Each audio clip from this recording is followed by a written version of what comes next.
नमस्कार। Artificial intelligence, ये नाम तो हम सबने सुना है। चलिए आज इसे आसान शब्दों में समझते हैं। तो चलिए शुरुआत उस एआई से करते हैं जिसके बारे में शायद हमें एहसास भी नहीं होता, पर वो हमारी रोजमर्रा की जिंदगी का एक अहम हिस्सा बन चुका है।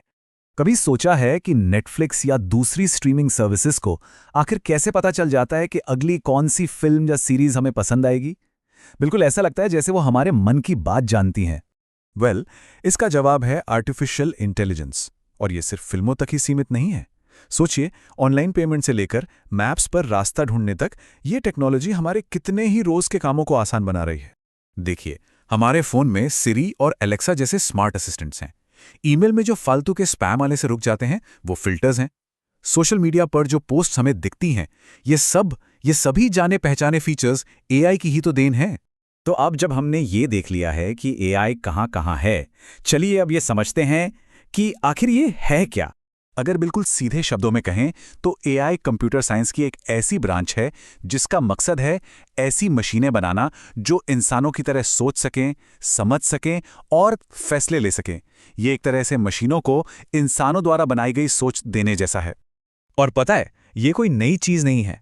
आर्टिफिशियल इंटेलिजेंस शब्द ये 1956 में ही आ गया था, लेकिन हाँ, तब से लेकर आज तक ये कंप्यूटर साइंस की दुनिया में सबसे बड़े बदलाव लाने वाली टेक्नोलॉजीज में से एक जरूर बन चुकी है। अब एआई सिर्फ एक तरह का नहीं होता, नहीं, इसे उसकी काबिलियत के हिसाब से अलग अलग लेवल्स में बांटा गया है। चलिए इन लेवल्स को समझते हैं। तो एआई को मोटा मोटा 3 कैटेगरीज में बांटा जाता है।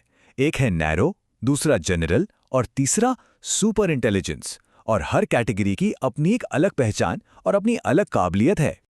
अब यहाँ एक बहुत ही दिलचस्प बात है। आज हम जितना भी एआई इस्तेमाल करते हैं ना, वो सब नैरो एआई कहलाता है। इसका मतलब ये किसी एक खास काम में माहिर होता है, जैसे चेहरे पहचानना या गाना सजेस्ट करना। वहीं दूसरी तरफ है जनरल एआई, जिसका मकसद इंसानों जैसी सोचने समझने की ताकत हासिल करना है, जो अभी तक तो हकीकत नहीं बन पाया है। और फिर आता है सुपर इंटेलिजेंस। ये अभी सिर्फ एक कल्पना है, एक कॉन्सेप्ट है। ये वो लेवल है जहां मशीनें न सिर्फ सोचेंगी, बल्कि उनमें इमोशंस होंगे, अपनी इच्छाएं होंगी और एक ऐसी इंटेलिजेंस होगी जो शायद इंसानी समझ से भी कहीं कहीं आगे निकल जाए। तो एआई की क्षमताएं तो हमने जान ली, पर यह काम कैसे करता है, ये सोचता कैसे? एआई के सोचने के तरीके को भी हम 4 लेवल्स में समझ सकते हैं। एआई की फंक्शनैलिटी को ना एक सीढ़ी की तरह सोचा जा सकता है। यह सीढ़ी शुरू होती है सिंपल रिएक्टिव मशीन से और ऊपर जाती है असली सेल्फ अवेयरनेस यानी आत्म जागरूकता की तरफ। अब जरूरी बात यह है कि आज का एआई ज्यादातर इन्हीं पहले 2 लेवल्स पर काम करता है। जैसे नेटफ्लिक्स, वो हमारी पसंद के बेसिस पर तुरंत रिएक्ट करता है ना? जबकि सेल्फ ड्राइविंग कारें फैसला लेने के लिए हाल ही की मेमोरी यानी रीसेंट डेटा का इस्तेमाल करती हैं। और जहां तक सेल्फ अवेयर यानी आत्मजागरूक एआई की बात है, तो वो अभी भी साइंस फिक्शन का ही हिस्सा है। ये इस फील्ड का कह सकते हैं अल्टीमेट गोल है, जिसे अभी तक हासिल नहीं किया जा सका है। ओके, तो ये सब सुनने में तो बड़ा अच्छा लगता है, पर इन सिस्टम्स को बनाने का जो प्रैक्टिकल काम है, वो आखिर होता कहाँ है? एआई को बनाने का काम मुख्य रूप से 3 स्तंभों या पिलर्स पर टिका है। ये हैं data science, natural language processing और कंप्यूटर विजन। देखिए, इन तीनों डोमेन्स का मकसद अलग अलग है, बिल्कुल, लेकिन ये मिलकर उन एप्लीकेशंस को जन्म देते हैं जो हमारी डिजिटल दुनिया को शेप कर रही हैं, फिर चाहे वो ऑनलाइन फ्रॉड का पता लगाना हो या चेहरे की पहचान करना।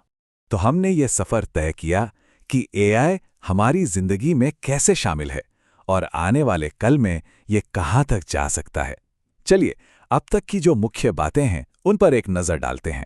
तो हमने क्या सीखा? पॉइंट 1, एआई का मकसद है इंसानों की तरह सोचने वाली मशीनें बनाना। पॉइंट 2, आज का सारा एआई नैरो है, जो खास काम करने के लिए बना है।